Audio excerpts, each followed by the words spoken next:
მოგესალმებით კვლავ TV პირველზე გადაცემა პირველ საათამდე შეეცდება შემოგთავაზოთ თქვენთვის ძალიან საინტერესო სასარგებლო ინფორმაცია და რაც მთავარია სააზროვნო თემებიც. დღეს ჩვენი გუნდი მუშაობდა იმისთვის, რომ პირველ საათამდე TV პირველზე თქვენ ნახოთ. ახალი კულინარიული რუბრიკა და მისი ყველაზე მოძრავი წამყვანი. რა გაქვს საფირმო?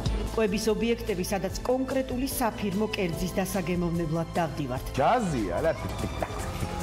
ყოველ ოთხშაბათს რუბრიკაში რა გაქვთ საფირმო.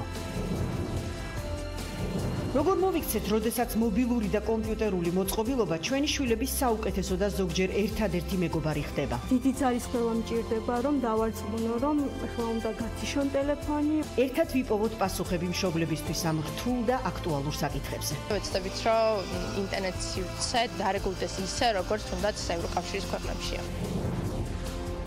კადრები, რომლებიც გულგრილს ვერ გვტოვებს, როგორ გამოიყურება, რით სუნთქავს და რა სურნელი ტრიალებს სოხუმში. რესპუბლიკური ამინდია, თბილა, დღეს 19 გრადუსია. გადაცემა პირველამდე აფხაზეთიდან რამდენიმე საათის წინ დაბრუნებულ ქალბატონს მასპინძლობს. სიტყვები ზედმეტია. შემოგვიერთდით პირველამდე. სიტყვები ზედმეტია, როცა რეპორტიორის როლშია. ჩვენ სტუდიაში დღეს გაიხსენებს თავის მშობლიურ სოხუმსაც და ისეთი, როგორიც მას დახვდა 26 წლის თავზე. რამდენიმე საათის წინ დაბრუნებული სოხუმიდან ჩვენი რესპონდენტი რამდენიმე წუთში TV პირველზე. მანამდე სწორედ სოხუმს ეხმიანება ჩვენი პოსტით ბაჩივალიშვილიც ბაჩით რომშტობისა. დილამშვიდობისა ნინო, მივესალმებით ჩვენს მაყურებელს და ჩვენს პეიჯზე პირველამდე ნინო არზაშვილთან ერთად დევს პოსტი რა გახსენდებათ აფხაზეთზე. თუ ყოფილხართ სოხუმში და როგორია თქვენს მოგონებაში ეს ზღვისპირა ქალაქი. შეგიძლიათ კომენტარებში დაგვიწეროთ თქვენი მოგონებები, თქვენი აზრები და შეგიძლიათ ჩვენ სტუმარს დაუსვათ ნებისმიერი კითხვა, რაც გაგიჩნდებათ. მადლობა, ჩვენი სტუმარი 5 დღის განმავლობაში იმყოფებოდა სოხუმში, საკმაოდ ბევრი უხვი მასალით მოვიდა ის ჩვენთან, როგორც ფოტო, ასე ვიდეო მასალით, ამიტომ სტუმარი მზად არის უპასუხოს თქვენს ნებისმიერ მონატრებულ მოგონებას სოხუმთან დაკავშირებით. ახლა კი მოდით მთავარ თემებსაც გადავავლოთ თვალი მოკლედ. ლელობურთს არამატერიალური კულტურული მემკვიდრეობის ძეგლის სტატუსი მიენიჭა საქართველოს კულტურული მემკვიდრეობის დაცვის ეროვნული სააგენტოს გადაწყვეტილებით. კიდევ ერთი კულტურული მემკვიდრეობის ელემენტი მოხდა ძეგლთან ნუსხაში. ლელო უძველესი ქართული სიტყვაა და ძალით გადატანას ნიშნავს. ძველი ქართული ეროვნული სპორტის სახეობებიდან განსაკუთრებით აღსანიშნავია ლელო ქართულ ჭიდაობასა და დოხს შორისაც კი. რთულია მსჯელობა თუ ზუსტად რომელ საუკუნეში გაჩნდა ეს თამაში, მაგრამ ფაქტია, რომ საქართველოში დღემდე თამაშობენ ლელობურთს, რომელიც ლანჩხუთის რაიონის სოფელ შუხუთში სხვათა შორის ყოველი წლის აღდგომის დღესასწაულზე იმართება. ამ თამაშს გურულები 1854 წლის შუხუთ ფერდის ბრძოლას უკავშირებენ. ისტორიულ ბრძოლაში, რომელიც ნიგოითის ბრძოლის სახელით არის ცნობილი და რომელიც რუსეთ-თურქეთის ომის დროს 1854 წელს გაიმართა. სამწუთიანი ფილმების კონკურსის ფინალისტები გამოვლინდნენ კინოთეატრ ამირანში გენდერული თანასწორობის თემაზე შექმნილი და ფინალში გადასული 17 ფილმიდან გამარჯვებულად 4 ნამუშევარი დასახელდა. პირველი ადგილი პეტრე თომაძის ანიმაციას სახელწოდებით ღამის სეანს ერგო და ავტორმა პირველი პრიზისთვის დაწესებული 17,000 ლარი მიიღო. ანიმაციურ ფილმს საფუძვლად რეალური ისტორია დაედო. ფულადი პრემიები მომდევნო 3 ადგილის მფლობელებსაც გადაეცათ. კონკურსი თავისი არსით მხარს უჭერს გენდერული თანასწორობის იდეას. ორგანიზატორთა თქმით, კამპანიის განხორციელებისთვის ერთ-ერთი წინაპირობა საქართველოში ქალთა მიმართ და ოჯახში ძალადობის მაღალი მაჩვენებელი გახდა. რადიო თავისუფლებასთან ერთად ორგანიზაციამ ევროკავშირი გენდერული თანასწორობის უწყებათა შორისი კომისიის მხარდასაჭერად ერთობლივი პროექტი შარშანწინ დაიწყო და წელს მაისში დაასრულებს.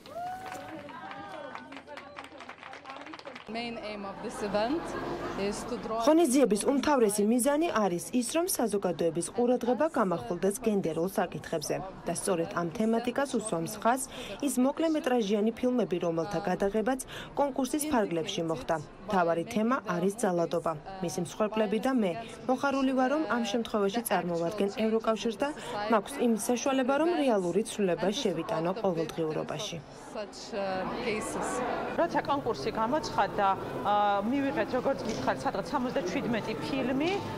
მე ჟიურის წევრებმა ჩვენ შევარჩიეთ ჩვენი, ასე რომ ვთქვათ, გარკვეული სია გავაკეთეთ, ვინც რომელი პროექტებიც მოგწონდა და მე ერთობლივი მუშაობის პროცესში გამოვარჩიეთ, რა საკვირველი ეს უნდა ყოფილიყო რელევანტური თემის მიმართ, საკონკურსო თემის მიმართ, ასევე უნდა ყოფილიყო მხატვრული ღირებულებაც ადეკვატური. ძალადობა, ოჯახური ძალადობა ქალზე, გენდერული თანასწორობა, ეს ისეთი პრობლემებია, რომელიც ჩვენს გარშემო არსებობს და თითქმის ბანალურ პრობლემებად იქცა და მხოლოდ მაშინ ვამჩნევთ და მაშინ აღვიქვამთ, როდესაც რაღაც გარკვეულ ნორმას აჭარბებს ხოლმე. ჩვენ გვინდოდა რომ ყურადღება გაგვემახვილებინა კიდევ ერთხელ ამ პრობლემებზე.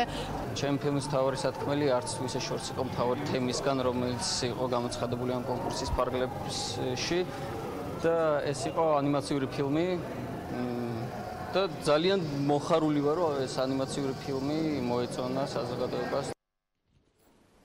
ვიზუალური ხელოვნების მოყვარულები დღეს საღამოს დედიკას გალერეაში მურთაშველიძის ერთგვარ მანიფესტს იხილავენ. თვალთვალი ასე უწოდა მხატვარმა ექსპოზიციას, რომელიც საქართველოში განვითარებულ ბოლოდროინდელ მოვლენებს ეხმაურება. ყოველი ადამიანის პირადი ცხოვრება, პირადი საქმიანობის ადგილი, პირადი ჩანაწერი, მიმოწერა, საუბარი, სატელეფონო და სხვა სახის ტექნიკური საშუალებით, აგრეთვე ტექნიკური საშუალებებით მიღებული შეტყობინებანი ხელშეუხებელია. კონსტიტუციის მე-20 მუხლის შველიებს ავტორი და საკუთარი ნამუშევრებით გავრცელებულ მანკიერებას უპირისპირდება. მურთაშველიძის მანიფესტი ნებისმიერი უფლება შელახული ადამიანის მიმართ სოლიდარობას უკავშირდება.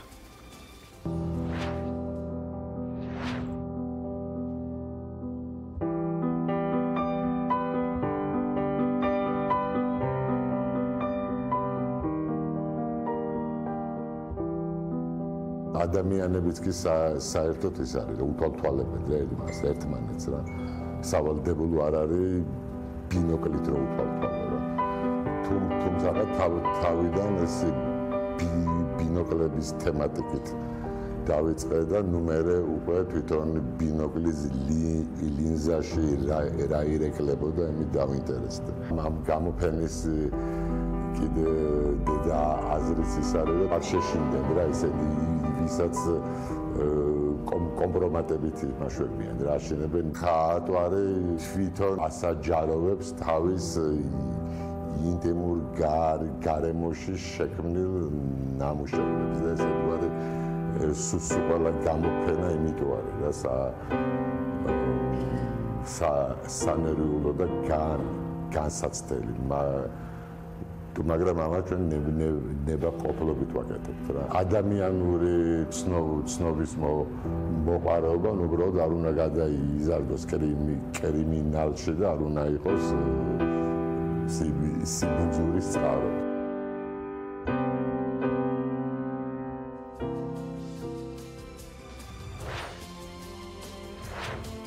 რა საფრთხის წინაშე შეიძლება აღმოჩნდეს მყვინთავი, ამას ბაჩი გვიყვება ახლა და არა მარტო ამ თემას, რა თქმა უნდა.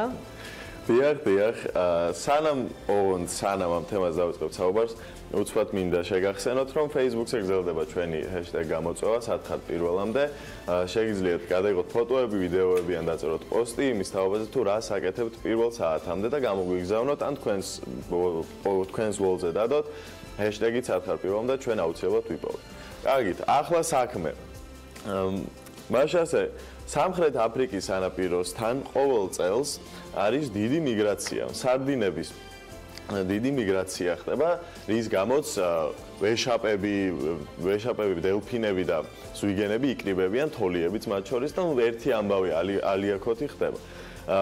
ესე იგი, ამ დროს რაინერ შიმფი, ტუროპერატორი მყინთავი ყოველ წელს მიდის და ფოტო მასალას აგროვებს რა.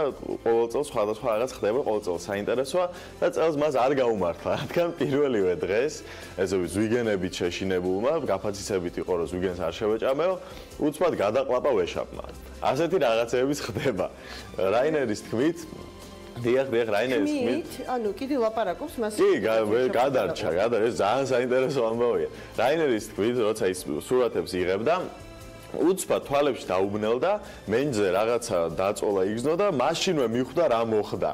მაგრამ პანიკაში არ ჩავარდნილა, მობილიზაცია მოახდინა, სუნთქვა შეიკავა, რადგან ეგონა ვეშაპის სიღრმეში ჩაყვინთავდა და მას ამოცურა მოუწევდა. მაგრამ ვეშაპმა ერთი-ორჯერ თავი გააკნია და რამდენიმე წამში ჩვენი რაინერი ისევ გათავისუფლდა. ვეშაპის ხახიდან, ანუ ისევ გარეთ გამოსულა. დიახ, ვეშაპის პირიდან. როგორც ვიცით, ვეშაპები არიან ძალიან გრძნობიარე და უწყინარი ცხოველები.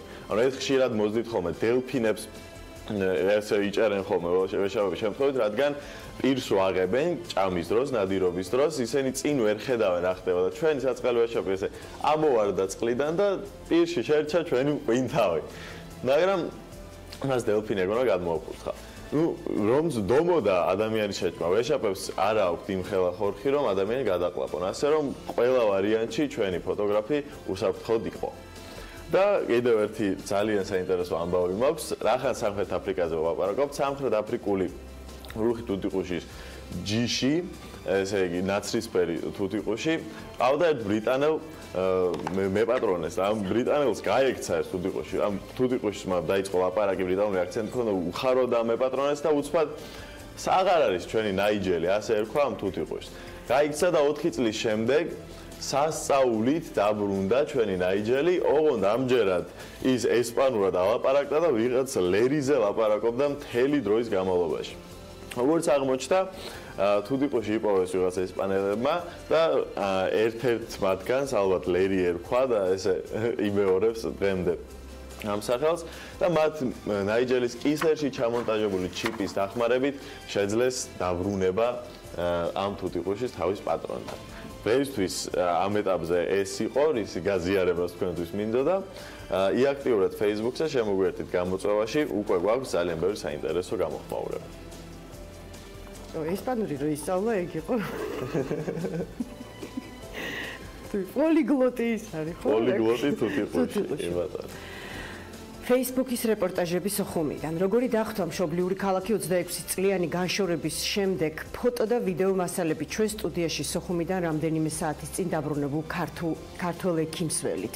Როგორ გამოიყურება სოხუმის ცენტრი, კაფე, პინგვინი და ამრა, შებოლილი წიწაკებით, სოხუმში დაკრეფილი ლიმნით და დრანადის პურით ჩვენი რეკლამის შემდეგ გიამბობთ. როგორია სოხუმი დღეს? ეს კი ჩვენი სტუდიის გზავნილი.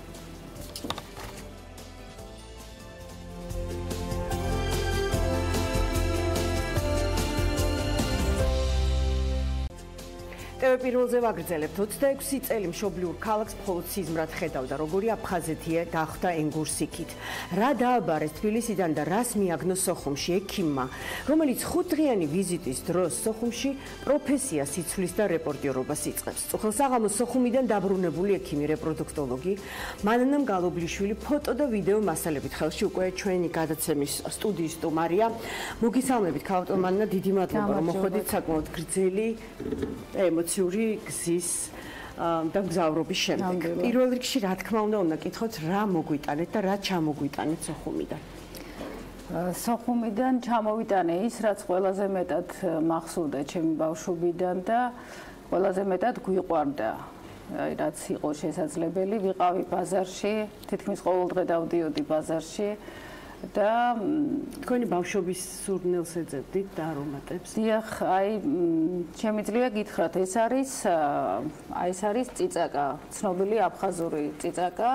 ალბათ გაგიგიათ აფხაზური აჯიკა. სწორედ ამ წიწაკისგან კეთდება, ეს არის შებოლილი წიწაკა და თან თვითონ ეს წიწაკა, თქვათ, ჩვენთან რო იზრდება, ის წიწაკა რო შებოლო, ესეთი მაინც არ გამოვა, ეს ხვანაირია და აი ზუსტად ამით გამოდის ის ნამდვილი ესეთი განსაკუთრებული აჯიკა აფხაზური.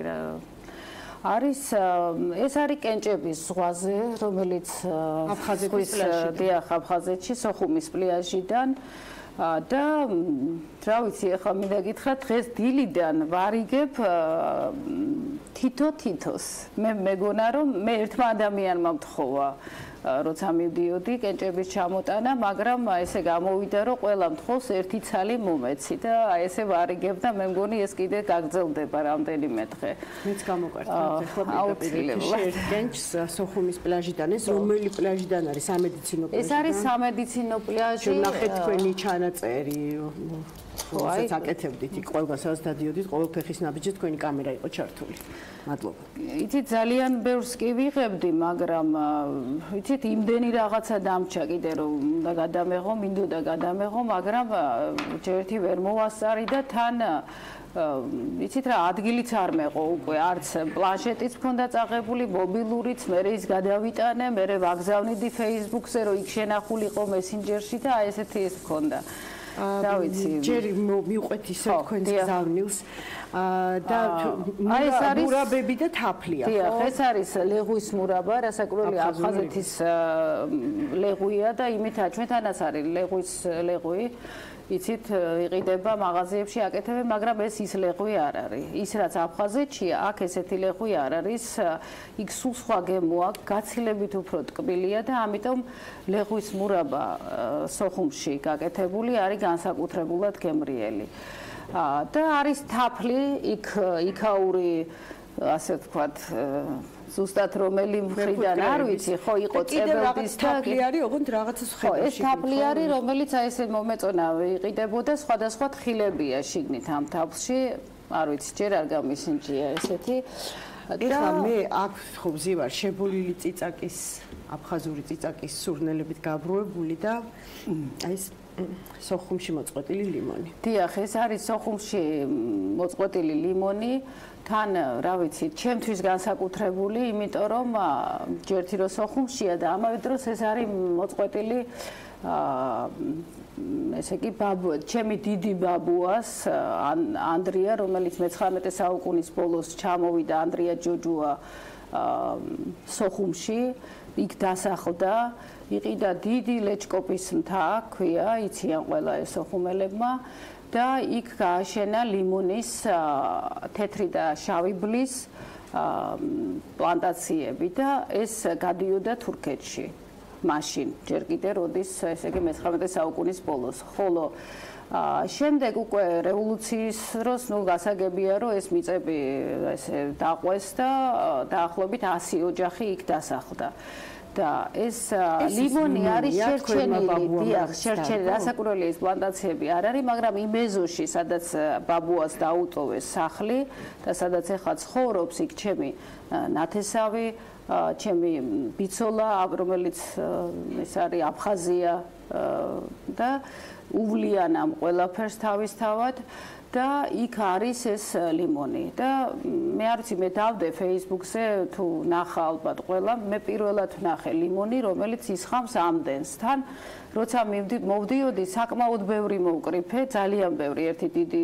პარკი წამოვიღე მაგრამ საერთოდ არ ეტყობოდა იმ ხეს რომ რაღაცა მოიკრიფა კიდევ სავსე დარჩა ზედ აი ეს არის იმ პლანტაციიდან მოჩენილი იცით რა ხო არის ესე ამბობენ რომ ზღვისპირა ქალაქებს ძირითადად ერთი სურნელი აქვს თქვენთვის მესმის რომ ეს არის რაღაცა ბავშვობის და მშობლიური სურნელი მაგრამ აი რო ჩახვედით 26 წლის შემდეგ რა გეცათ იქ რა ყვავის და რა გეცნოთ ამ პირველ რიგში მეცა აი ესეთი ზღვის სუნი კი გასაგებია მე ძალიან მიყვარს ბათუმი და სულ ვეძებ ესე ვთქვათ მიზეზს რომ იქ ჩავიდე ბათუმში და ძალიან მიყვარს ბათუმი ბევრი რამის გამო მაგრამ განსაკუთრებულად იმიტომ რომ მახსენებს ჩემი ბავშვობის სუნს აი ამ ზღვის სუნს იოდის სუნია თითქოს თუ თევზის თუ რაღაცა ესე შერეული რბილი ჰავაა თან განსაკუთრებულად მაგრამ მე როგორც ჩანს დავიწყებული მქონდა სოხუმის ჰავა ნამდვილად არ მეჩვენება ეხლა მithres რომ გეჩვენებაო როცა მოვყევი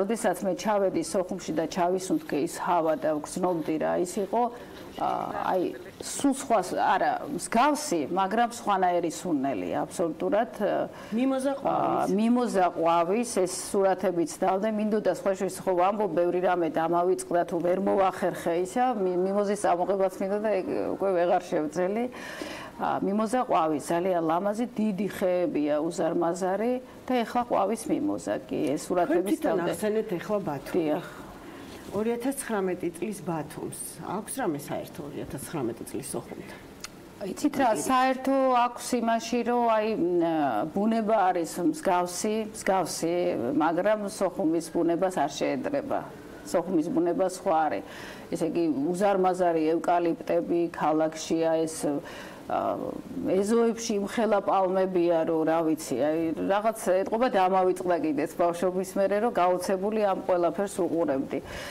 ჰავა როგორც თქვი და ნუ შესაძლოა ახლა განსხვავება რასაკურველია არის აი ამ გარეგნულ სახეში მაგრამ სოხუმი რა ვიცი სოხუმი მაინც ყველაზე ლამაზია მე ვფიქრობ რომ ძალიან ლამაზია და მე ამას არ ვამბობ ისე მე ვიცი რომ დამეთანხმება ყველა სოხუმელი რომ სოხუმი რა ვიცი ბათუმელებს არ ეწყინოთ მაგრამ უფრო ლამაზია ვიდრე ბათუმი თქვენ ხა ფიქრობთ არ აწყენინოთ სოხუმელებს არ აწყენინოთ ბათუმი ბათუმელებსაც არ ვამბობ როგორ გასაყარზე ხართ სოხუმი ჩვენს ფათაშორის გამოხმაურება ესე ლაშა ჩვენი ლაშა დარდაგაიმწერს პირველი რაც აფხაზეთზე მახსენდება ის არის რომ ასეთი ფერი ზღვა არ გვაქვს არც ერთ ზღვისპირა ქალაქში სოხუმში გემით ვიყავ ბეჭვინთაში ვისვენებდი 1983 წელს ანუ ხაზს უსვამს რომ ზღვაც სხვანაირია სოხუმში ასეა ხო იცით რა არის ზღვა არის ძალიან სუფთა ეხლა რაც ვნახე ძალიან სუფთა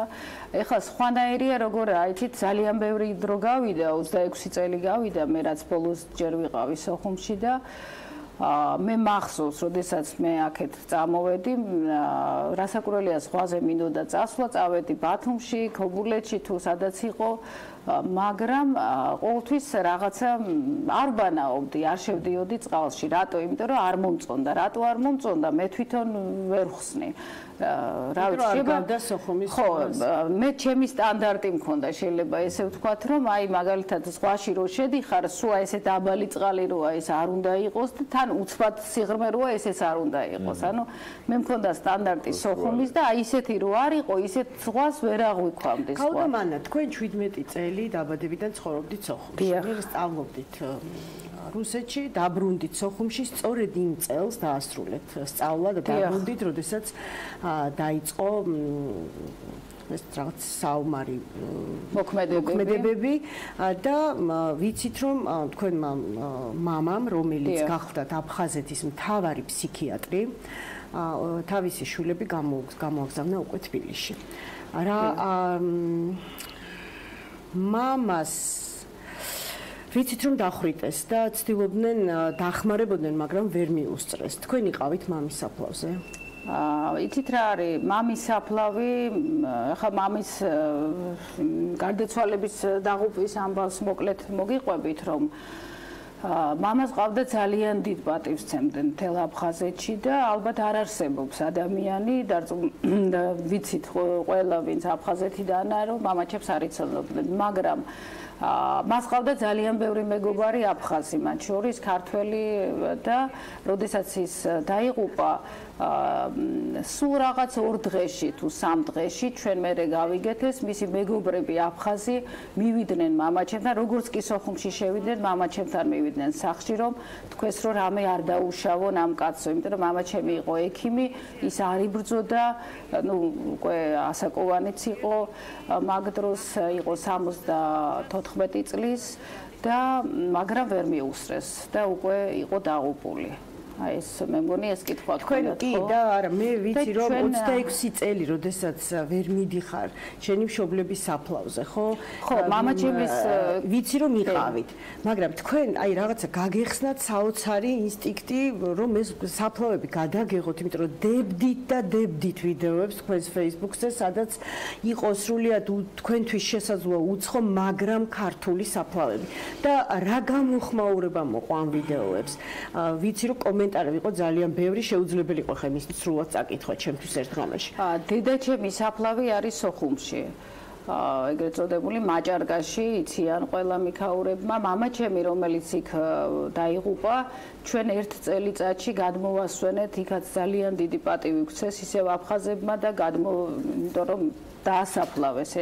ესეც დიდი პრობლემა იყო მაშინ დასაფლავება და დიდი ბედნიერება რომ არ დაიკარგა ეს მიცვალებული და ჩვენ გადმოვასვენეთ მის მშობლიურ სოფელ მარანში და იქ არის მამაჩემის საფლავი, მაგრამ დედაჩემის საფლავი არის სოხუმში. და რასაკვირველია 26 წელი არ ყოფილვართ მის საფლავზე და მე მივედი დედაჩემის საფლავზე. მაგრამ ახლა როგორი რაღაცა იყო, მე საერთოდ არ მქონდა ეს რაღაც გეგმაში, რომ რაღაც საფლავები მენახა, დამეთვალიერებინა, გადამეღო, აქეთ გადმომეცა, მაგრამ როდესაც ვნახე დედაჩემის საფლავი და გარშემო როცა მოვიხედე, იქ სულ ქართველები უმეტესად არიან დასაფლავებული და როცა ვნახე როგორი მიტოვებული საფლავებია ფაქტიურად, ერთ დროს მახსოვს მაშინ როცა დავდიოდი როგორი იყო და ეხლა როგორია, რაღაცნაირად შემეცოდა ეს რა ვიცი, თუ შეიძლება მიცვალებულები თუ რაღაცა. იცით როგორა, ზოგიერთ საფლავს უვლის, ვიღაცა უვლის როგორ ჩანს, არ ვიცი, შესაძლოა ვიღაც ნათესავი ყავს იქაური, მაგრამ უმეტესობა საფლავები არის მოუვლელი, არის ეკლები, ანუ იმდენად რთულია შესვლა საფლავზე, ახლა ეკალში ვერ შეხვალ, ბალახი რო იყოს, კიდე შეხვიდოდი. მაგრამ თქვენ რაც შეძელით გადაიღეთ და ვიცი რომ ბევრმა Facebook-ის მომხმარებელმა ამოიცნო თავისი ნათესავი საფლავი, ამის გამო მადლობაც გადაგიხადათ და ეს ალბათ საერთოდ უცხო ქვეყანაში ვთქვათ ემიგრანტებს როცა ვთავთ ჩვენ, ხო, აი ისინიც სულ ყვებიან რომ აი მე ვიპოვე ქართველი საფლავი. ეხლა თქვენც იყავით ისეთ ადგილას, სადაც ყველას არ შეუძლია ჩასვლა და მესმის რომ ეს თქვენთვის იყო რაღაც მონაპოვარი და მით უმეტეს Facebook სოციალური ქსელი აძლევს საშუალებას ყველას რომ ამოიცნოს თავისი წინაპარი და მისი საფლავი. მესმის თქვენი ემოციები, მესმის იმ ადამიანებისაც ვინც გწერდათ რომ აი ოდნავ მარჯვნივ შეატრიალეთ კამერა, მან დედაჩემია. ლაივში ვერთვებოდი, მე საფლავები ლაივში კი არ ვერთვებოდი, ვურეკავდი მესენჯერით და იქედან ველაპარაკებოდი და ესე ვათვალიერებინებდი, იმიტომ რომ ზოგიერთი საფლავის პოვნა ძალიან რთული იყო.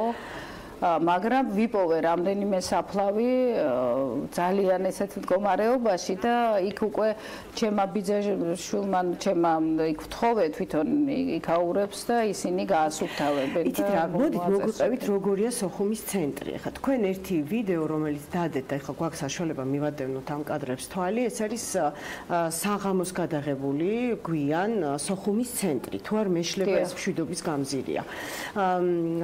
ასეთი განათლება არ უნდა იყოს მთელი სოხუმი, მხოლოდ ცენტრში დგას ეს რამდენიმე განათებული შენობა. თუ იცით რა არის, ცენტრი თვითონ სოხუმი პატარაა, აი როგორ გითხრათ, ცენტრი არის სოხუმი და არის ცოტა გარე ისა, მაგრამ განათებული არის, ახლა იქ ელექტროენერგიის პრობლემა არ ქონია, სულ იყო შუქი და მე გულისხმობ ნაზრუნია, ნაზრუნი და მოვლილი როგორ გითხრათ. ასეთი მოვლილია სოხუმი მთლიანად? ანუ როგორ არის იცით ესეთი ჩვენთვის ინტერნეტიდან გავრცელებული მასალებით გვაქვს წვდომა, ხო, თქვა სოხუმის სურათებთან, მაინც ეს ქალაქი არის რაღაცა ნაომარი ქალაქი შტაბ-ეშტილებას ტოვებს, იმიტომ რომ ძირითადად ასეთი ფოტოები ვრცელდება. თქვენ ჩამოიტანეთ რაღაც განათებული უბანი. კარგი ეს, იმიტომ რომ როდესაც გიყვარს შენი ქალაქი, იქ როგორც ჩემი შვილი რო გიყვარს და ცუდ რამეს ვერ ამჩნევ, ხო იცით ესეთი.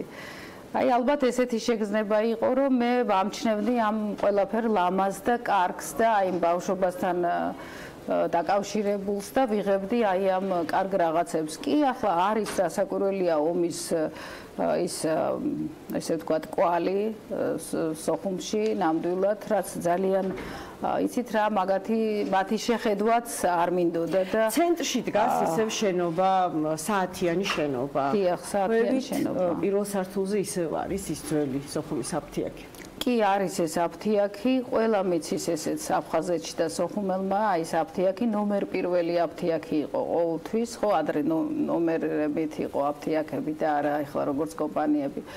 და მაშინაც იყო, ეხლაც არის და მინდა გითხრათ, რომ იქ მუშაობს, ამაზე ალბათ ცალკე იმას დავწერე რაღაც პოსტს, რომ იქ მუშაობს ჩემი ნათესავი, სხვათა შორის ეს არის მეუფე სერაფიმეს და ლიანა ჯოჯუა, რომელიც მუშაობს აქ, თქვენ წარმოიდგინეთ 41 წელი. 41 წელი ლიანა ჩვენ ვეძახით ლიანას აფთიაქს. ის არ არის იმ აფთიაქის ხელმძღვანელი, უბრალოდ ის არის ექიმი, ფარმაცევტი, რომელიც იქ მუშაობს და არის თავის საქმის პროფესიონალი. ეხლა ყველას ჩვენ დავაანონსეთ ეს თემა, ხოშა ძალიან ბევრი ზარი შემოვიდა ჩვენთან და ყველა კითხულობდა, რომ აი ამ რა გადაღებული აქვს, კაფე პინგვინი გადაღებული აქვს, კიბეები გადაღებული აქვს, ანუ ის ცნობილი კიბეები კაფე პიკნიკთან. მოგვიყევით, ეს აქ ატარებდით თქვენს ბავშვობას, ხო? მე უკვე ახალგაზრდობას. ყავა ქვიშაზე ისე ვიხარშება კაფე პიკნიკი. ყავა ქვიშაზე იხარშება, კი. ის არ ხარშავს, ვინც მაშინ ხარშავდა. ამირანი მე მგონი. ამირანი, დიახ, მაგრამ იხარშება. ყავა გემრიელი იყო. არ ვიცი, შეიძლება მომეჩვენა, მაგრამ მომეჩვენა რომ სხვანაირი იყო. ცნობილი სოხუმური, მე მგონი სასტუმრო აფხაზეთის ნაყინი. სადმე შეიძლება ახლა მიირთვას ადამიანმა სოხუმში. ჩვენ გულისხმობთ ნაყინს, რომელიც არის მანდარინის სიროფით და თხილით ზემოდან. ეს სოხუმში არ არის ეს ნაყინი ახლა. მე მინდოდა სხვათა შორის, მაგრამ ეს იყო სასტუმრო აფხაზიაში, რომელიც ახლა არ არის ეს კაფე. კიდევ ერთი კომენტარი შემოგვივიდა, ძალიან საინტერესო კომენტარია ეს. მთლიან ვერ წავიკითხავ, დიდია და ამონ არის წაიკითხავ, მთლიანი კომენტარი შეგიძლიათ პოსტის ქვეშ ნახოთ. ნათია კოპაძე წერს, რომ ჩემთვის აფხაზეთი ადგილია, სადაც ჩემი მამიდაშვილები და ბიძაშვილები ცხოვრობენ, რომლებსაც არც კი ვიცნობ და საზღვარმა, რომელიც ჩვენ შორის არის ერთმანეთი წაგვართვა. ანუ კომენტარში წერს, რომ აფხაზეთი მისთვის უბრალოდ მიწა არ არის და უბრალოდ მოგონებები, ეს არის ადამიანები, რომლებიც იქ ცხოვრობენ და ახლობლები და იქაურ ადამიანებს ქართველი ნათესავები ყავთ ბევრი და მე მაინტერესებს, ანუ იქ რა დამოკიდებულება არის თუ იცით, აი ქართველებისადმი რა ფონია ზოგადი თუ იცით რა არის ახლა თვითონ აფხაზები ყველა მიცის და მე შემიძლია ვთქვა, რომ არის ძალიან სტუმართმოყვარე ხალხი. ძალიან არაჩვეულებრივად, რასაკვირველია, არაჩვეულებრივად შემხვდნენ არა მარტო ნათესავები, არამედ ყველა, ვინც ხედავდა არანაირი ჩვენ მე როცა დავდიოდი იქ ეუბნებოდა ჩემი ბიცოლა, რომ აი ეს ჩამოვიდა, თან ამაყობდა იმით, რომ მე ჩამოვედი თბილისიდან და თან ვარ ექიმი. ესეც მათთვის ის იყო, რაზეც რა ვიცი მეცინებოდა ამ იმაზე და არ ქონდათ არანაირი ისა. იცით რა, უბრალო ხალხში ჩვეულებრივ ახლა ჩვეულებრივად ხალხში ჩვეულებრივი აი ესეთი ადამიანური ურთიერთობა. ყველას ყავს ნათესავი ქართველი ვინც იქ ცხოვრობდით, ბევრს ყავს იქაური ნათესავები და ესეთი ახლა პოლიტიკაზე და იმაზე ჩვენ არ გვისაუბრია და არც მქონდა მაგის სურვილი და არც ახლა მაქვს სურვილი რომ ამ თემაზე ვისაუბრო. მე წინასწარ გამაფრთხილეთ და ამიტომ არ გისვამთ ამ შეკითხვებს. ეხლა ჩვენ სამწუხაროდ უნდა დავასრულოთ ჩვენი სტუმრობა, მაგრამ თქვენ ჩამოხვედით სოხუმიდან ხო დავამთავროთ ეს რა არის. ტრანდის პური. და ილორის გარეშე და ილორის სანთლებით. ამ პურის გარეშე სოხუმიდან არასდროს არავინ ბრუნდებოდა. ეს პური იყო განთქმული. სოხუმისკენ როცა მოდიოდნენ, ყოველთვის ყიდულობდნენ და მოქონდათ. მე მახსოვს, ყოველთვის მამა ჩემი მუშაობდა იქ საავადმყოფოში და როცა მოდიოდა სახლში, ტრანდის პური ყოველთვის მოქონდა. ისევ ისეთი გემო აქვს თქვენ ალბათ ერთი. ჯერ არ გამისინჭია. ჩვენი გასწავლით კარგი. მე რა ვიცი, იმედი მაქვს მხოლოდ საუკეთესო და ოპტიმისტური. სურვილებით მინდა რომ დაგემშვიდობოთ, მადლობა გითხრათ, რომ თქვენ დროებით თქვით უარი, თქვენს ძირითად პროფესიაზე, უბრალოდ უარი კი არ თქვით, შეითავსეთ ჩვენი პროფესია. ამიტომაც ხართ ჩვენი გადაცემის სტუმარი დღეს. ის უნიკალური მასალები, რომელიც აღწერს როგორია დღეს სოხუმი, როგორ ცხოვრობენ იქ, რომელი ქუჩები, რას გავს, რას მოგაგონებთ, შეგიძლიათ ნახოთ თუ დაუმეგობრდებით მანანა მგალობლიშვილს Facebook-ზე. ექიმი რეპროდუქტოლოგი, რეპროდუქციული მედიცინისა და უშუალობის ცენტრის ხელმძღვანელი იყო დღეს დილიდან ჩვენთან სოხუმიდან ახალი ჩამოსული რესპონდენტი. გავდივართ ახლა ახალ ამბებზე. მადლობა. მადლობა. კარგად გრძანდებოდეთ. გიორგი კიკაბიძე აგრძელებს ეთერს პირველზე. ნინო კიდევ ერთხელ მოგესალმები, ახალ ამბებს მოკლედ 12-ზე გიორგი კიკაბიძე გიყვებათ. ქართული ოცნებიდან წასული დეპუტატები მოსამართლეების შერჩევის წესსა და კრიტერიუმებზე ამ წუთებში მესამე სექტორის წარმომადგენლებთან ერთად მსჯელობენ. მოიწონებენ თუ არა სამთავრობო ორგანიზაციები ამბოხებული დეპუტატების კანონპროექტს ირაკლი კობახიძის ინიციატივის დაწუნების და ბოიკოტის შემდეგ. არასამთავრობოებს მიაჩნიათ, რომ ირაკლი კობახიძე მათ კრიტიკულ მოსაზრებებს არ ითვალისწინებს და სასამართლო სისტემაში არსებულ კლანურ მმართველობას ხელს უწყობს. საკანონმდებლო ორგანოდან პირდაპირ ეთერში ქეთევან გრიგორაშვილი საუბრებს, ქეთევან გისმენთ. პარლამენტში სწორედ ამ წუთებში მიმდინარეობს დისკუსიის ფორმატში შეხვედრა მესამე სექტორს ეკაბესერიას და ლევან გოგიჩაიშვილის შორის.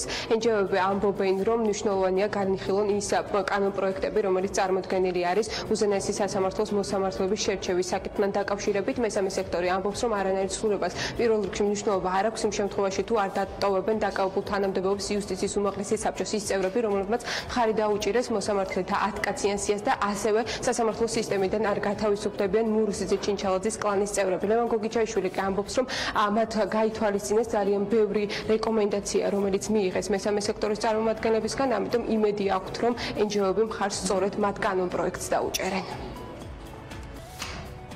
ქალბატონ ეკას და სხვა პარლამენტარებს აქვთ ერთ-ერთი პროექტი მომზადებული. სწორედ ამ საკითხზე ვმსჯელობთ ჩვენ, რაც შეეხება იმ შეხვედრებს, რომელშიც მონაწილეობაზეც კოალიციამ უარი განაცხადა. ის კონკრეტული ერთი კონკრეტული ფორმატი ჩვენ საპარლამენტო სხვა ფორმატებში გავაგრძელებთ მუშაობას. ჩვენ ვამბობთ, რომ ამ საბჭოს პირობებში ნებისმიერი ცვლილება აზრს მოკლებულია და ყველა ის ნაბიჯი, რომელსაც ჩვენ ვდგამთ, მიმართულია იქეთკენ, რომ დავარწმუნოთ აქტორები ამ ხედვის სისწორეში.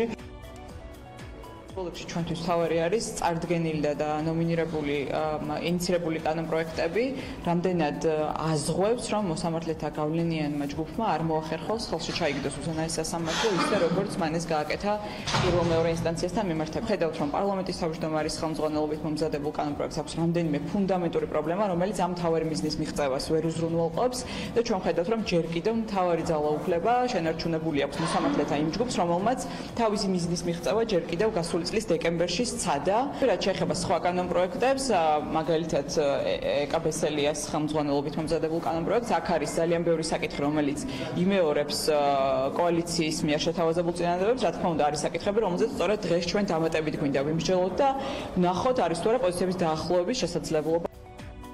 ჩვენ თანხმდებით ძირითად მიმართულებაში ახლა ვსაუბრობთ იურიდიული ტექნიკის თვალსაზრისით.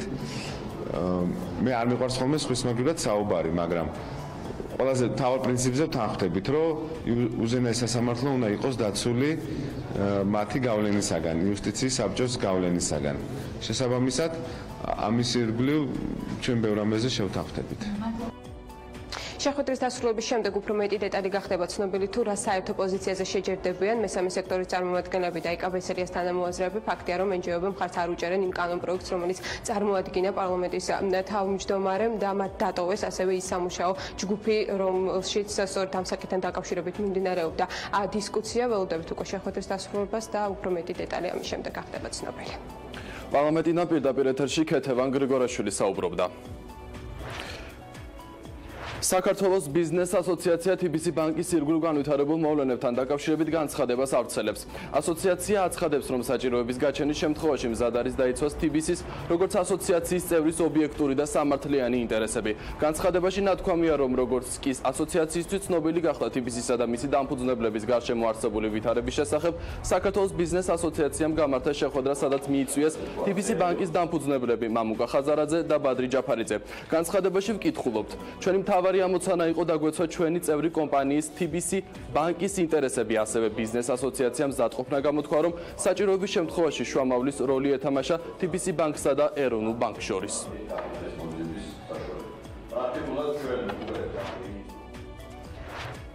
როგორ დასრულდა რთული მოლაპარაკებები რუსულ ენერგოგიგანტთან საქართველოს გაზპრომთან ახალი ხელშეკრულების პირობების შეათანხმა. დოკუმენტი რამდენიმე დღეში გაფორმდება. ეკონომიკის სამინისტროში ირწმუნებიან, რომ ხელშეკრულებით ქვეყნის ენერგეტიკული დამოუკიდებლობა და უსაფრთხოება დაცულია. ასე არ ფიქრობენ ოპოზიციაში, სადაც ამბობენ, რომ ხელშეკრულება ისევ კაბალურია. დაწერია კონტრაქტში, რომელიც ზალაში 2 წლის განმავლობაში იქნება, როგორ ეხმაურებიან გასაიდუმლოებულ შეთანხმებას პოლიტიკურ სპექტრში, გაგაცნობს ზუსტად 1 საათში.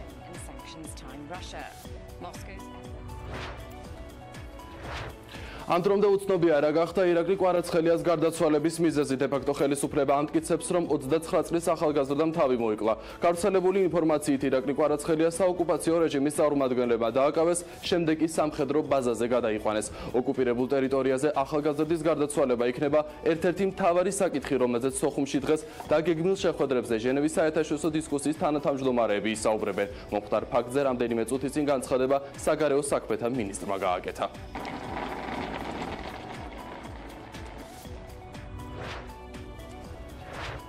ასეთ იყო ახალი ამბები მოკლედ ამ დროისთვის ვრცლად დღის ამბებს ზუსტად 13 საათზე ეთუნა ინსკირველი მოგიყვებათ. ცხინვალის ივანე მაჩაბლის სახელობის სახელმწიფო დრამატულ თეატრს 28 წლიანი დევნილობის შემდეგ საკუთარი შენობა ექნება. განათლების, მეცნიერების, კულტურისა და სპორტის სამინისტრო თეატრს პეტრიაშვილის ქუჩის 7 ნომერში 1746 კვადრატულ მეტრ ფართს გადასცემს. რა გზა გამოიარა კოსტა ხეთაგუროვის სახელობის თეატრმა, ვიდრე ივანე მაჩაბლის სახელს დაუკავშირდებოდა და რა გეგმები აქვთ დევნილი თეატრის მესვეურებს დღეს. ამ თემაზე უკვე ჩვენ სტუდიაშია გოჩა კაპანაძე, ცხინვალის ივანე მაჩაბლის სახელობის სახელმწიფო დრამატული თეატრის სამხატვრო ხელმძღვანელი, ასევე ამავე თეატრის დირექტორი ზაზა თედიაშვილი და ლელა მახნიაშვილი. მსახიობი, მადლობა მობრძანებისთვის პირველზე. ბატონ ზაზა, თქვენ რამდენი წელია რაც ხელმძღვანელობთ თეატრს? 29 წელიწად. აქედან 29 წლის განმავლობაში დევნილი თეატრი იყო მუდმივად სხვადასხვა ჭერქვეშ, სხვადასხვა სცენაზე და ახლა უკვე იცით და არსებობს კონკრეტული გარანტიები, რომ თქვენ გექნება თქვენი საკუთარი შენობა. ნამდვილად. რა უძღვის წინ იმას, რომ თქვათ უკვე თქვენი სპექტაკლები ითამაშოთ ამ შენობაში? რაც არემონტო, რეაბილიტაციო სამუშაოები? ნამდვილად ეს შენობა არის ყოფილი სპორტ სკოლა და სატანვარჯიშო დარბაზი, რომელიც საკმაოდ დიდ სივრცეს ეგვაძლევს საშუალებას, რომ იქ გაკეთდეს საკმაოდ კარგი ორიგინალური თეატრალური სცენა, დარბაზი და მისი მიმდებარე ინფრასტრუქტურა. ეს ფართი შესაბამისად ამის საშუალებას გვაძლევს. ჩვენ უკვე ბატონ გოჩასთან ერთად და ასთან ერთად მოვინახულეთ რამდენჯერმე შენობა და სარემონტო ნამდვილად არის, უბრალოდ ამას ერთი წელი მაინც ჩვენი გათვლებით ჭირდება. წლის ბოლომდე მაინც უნდა რაღაც გამოყოფილი არის ფინანსური რესურსი, ხო? კი, შეპირებულია მინისტრით, შეპირებული ეს შესაბამისი დეპარტამენტი. არის საპროექტო სამუშაოებისთვის დააწყეს უკვე დავიწყეთ მაგაზე მუშაობა და მალე სექტემბერში უკვე პროექტი დამთავრებული იქნება, ისე რომ ძალიან ახალი, ძალიან საინტერესო სივრცე იქნება თეატრალური პეტრიაშვილის ქუჩაზე. გოჩა, გჯერა? ვიცი რა არის ნინო, თუ არ დაიჯერებს, ხონერთ არ გამოვა. მაგრამ ფაქტია, რომ დაედგა საშველი ბოლო-ბოლო ამ ყველაფერს და მე იმედი მაქვს, რომ ცხინვალის მაჩაბლის სახელობის თეატრს ექნება არა მარტო თეატრი, ეს იქნება კულტურული ცენტრი, სადაც იქნება საგამოფენო დარბაზი, სადაც იქნება შეხვედრების ადგილი, სადაც იქნება პოლემიკის, დისკუსიის, ეს იქნება კულტურული ცენტრი და მე ვფიქრობ, რომ პირველში რა თქმა უნდა მე აქვე მე შეიძლება რაღაც გამომივარდეს თავდაპირველად და მადლობა უთხრა ყველას, ვინც ამაში მიიღო მონაწილეობა. რა თქმა უნდა პირველში კულტურის სამინისტროს მანამდე ახლა პირველი მოადგილეა კულტურის მინისტრის ბატონ მიშა გიორგაძეს, რომელმაც მართლაც აი ესეთი მოდი ესე ვიტყოდი ქართულად და კაცურად თქვა რომ მე ამას გავაკეთებ და ეს გრძელდება ძალიან დიდხანს და მაინც 29 წელი. 29 წელი. ეს ელოდებოდა თეატრს. ეს არის ნინო ბოდიში როგორც მაშინ შეხვედრაზე ითქვა, ეს იყო ღირსების საქმე, იმიტომ რომ სვანაირად საკუთარ ქვეყანაში, საკუთარ მოდი ესე ვიტყოდი სამშობლოში ტოლვილი, დევნილი თეატრის უჭერქოშ ყოფნა ძალიან ძნელია და მე ვფიქრობ, რომ ბოლო-ბოლო ეს მოხერხდა, რომ ძალიან მოკლე დროში და გვპირდება სამინისტრო, რომ ერთ წელიწადში იქნება ხეხლა ღია სივრცე ჩანს, მაგრამ ეს არ არის მხოლოდ ღია სივრცე, ჩვენ შეგვიძლია ამისგან მართლა როგორც ბატონ ელდარ შენგელას ფიში მე ამისგან გავაკეთებ და ის რასაც გავაკეთებთ ძალიან მოკლე დროში, მე ვფიქრობ, რომ არ შემოქმედებით, არ მხოლოდ შემოქმედებით არ გაჩვენებთ რას გავაკეთებთ, არამედ ეს იქნება მართლაც რომ ყველასათვის მიმზიდველი და ნახეთ როგორი არეა და როგორი სივრცეა და მე იმედი მაქვს რომ ამ ეს ყველაფერი იქნება იმ კონდიციაში როცა მივიღებთ სტუმრებს. მე დარწმუნებული ვარ თქვენ თეატრს ყავს ეხლაც თავისი მაყურებელი ის თვეში ორჯერ წარმოდგენას მართავს რუსთაველის თეატრში, მაგრამ ვინც არ დადის თეატრში მინდა იცოდეს რომ ამ თეატრს 29 წლის განმავლობაში ამ დევნილობაში მყოფ დას მაინც არ შეუწყვეტია მუშაობა და სხვადასხვა სივრცეში აჩვენებდა სპექტაკლს. ბატონ ზაზა, რა სივრცეები იყო ეს? ვინ აღებდა თქვენთვის კარს მაშინ, სანამ თქვენი საკუთარი შენობა გექნებოდა? ნამდვილად ეს არ იყო იული და მარტივი გადასაწყვეტი, როცა სპექტაკლს თამაშობდა მის მოსაწყობად ბევრი რამ გჭირდება, თეატრია სპეციფიკურად. ჩვენ გამოვიცვალეთ პირველი შენობა იყო, ჩამოვედით ახალი ჩამოსულები ვიყავით და გადმოგვეცა პოლიტგანათლების მუშაკთა სახლი, აღმაშენებლის მაშინე პლეხანოვზე. ცნობილი სეროჟას სიზმარს რო ვეძახით, ფასადი გახსოვთ ხო? მე საგარეო საქმეთა სამინისტროს გადაეცა და იქ ვიყავით 3 სეზონი, სულ ახალი დევნილობის პერიოდი, რთული პერიოდი 91-12-13 წლები. სოხუმი, სამოქალაქო ომი, ყველაფერი გადავიტანეთ, როგორც თელმა საქართველოს ისე ჩვენ და ჩვენ მაინც იქ მუშაობდით, ვაღდგენდით სპექტაკლებს და რაღაცებს ახერხებდით და მუშაობდით. მე გადავედით მაშინდელ რუსულ მოზარდ მაყურებელთა თეატრში, ეხლანდელ დუმბაძეში, ხო? იქ ვითამაშეთ კიდე 5 სეზონი.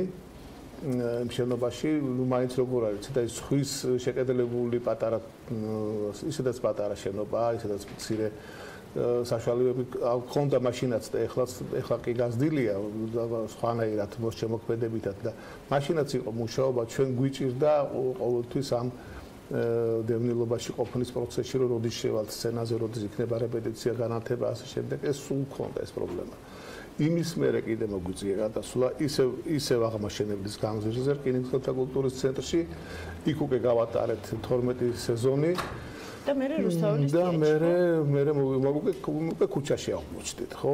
იმიტომ რომ თვიანად დაიწყო რეაბილიტაცია 2 წელია უკვე და აღმოჩნდით ისე რომ კულტურის სამინისტროში პატარა სივრცე გვაქვს ოფისად ასე თქვენი სამინისტროს შენობაში სანაპიროს ქუჩაზე, ხო? კიდე იქვე გვაქვს ჩვენი კოსტუმი, დეკორაციები, ავტოფარეხებში გვიწვი აპარატურა, რეკვიზიტი და უამრავი რაღაც და თამაშობთ რუსთაველის თეატრში. მიგვაქვს ჩვენი ეს ყველა ისინი დგავთ დეკორაციას ასე შემდეგ მე მოგვაქვს უკან.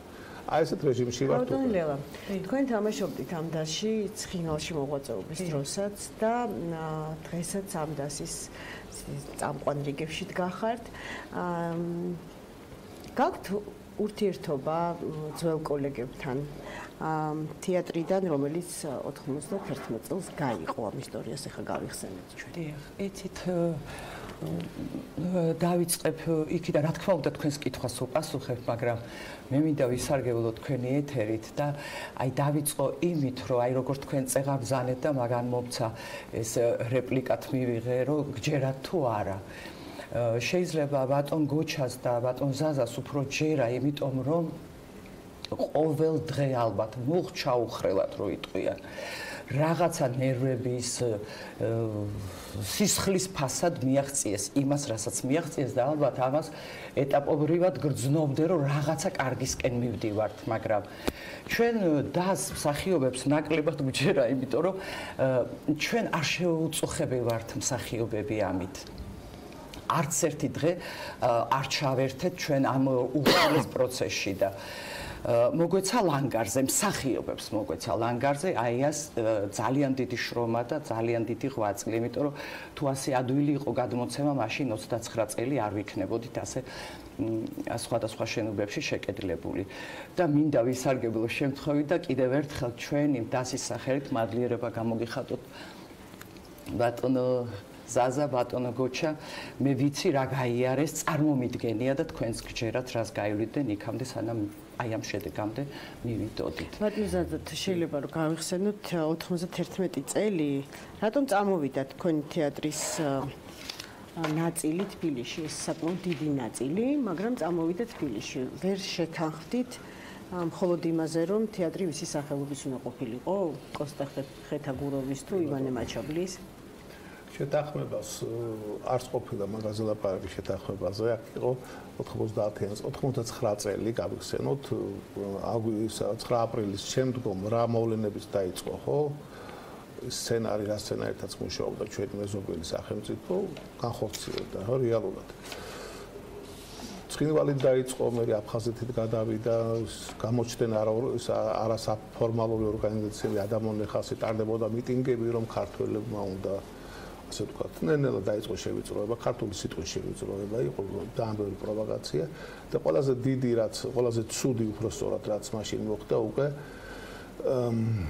ჩვენ ვითამაშეთ ბოლო სპექტაკლი, იყო ეს ბოლო სპექტაკლი, ბახტიანი ხშირად ვიმეორებ ამას და რთული გასახსენებელია, მაგრამ ეს იყო მთავარი ასე ვთქვათ, ბოლოს წარმოდგენად თეატრში, რაც ცხინვალის ჩვენ საკუთარ სცენაზე ვითამაშეთ, ეს იყო ბახტიანი, რომელიც საკმაოდ მძიმე სიტუაციაში იყო სპექტაკლი, ალყაში ალყამ შემორტყმული ბოევიკებით, შეერაღებული ხალხით, ეგზალტირებული მასით და მთელი ვითარებაში ვითამ სპექტაკლი დამთავრდა, ეს იყო ბოლო წარმოდგენა. საბედნიეროდ უმსხვერპლოდ დამთავრდა, მაგრამ იმის მერე მსგავსად, აი სამი კაცი ერთად, 4 კაცი ქართველი ვერ დგებოდა, ვერ ჩერდებოდა, ლაპარაკიც კი იყო.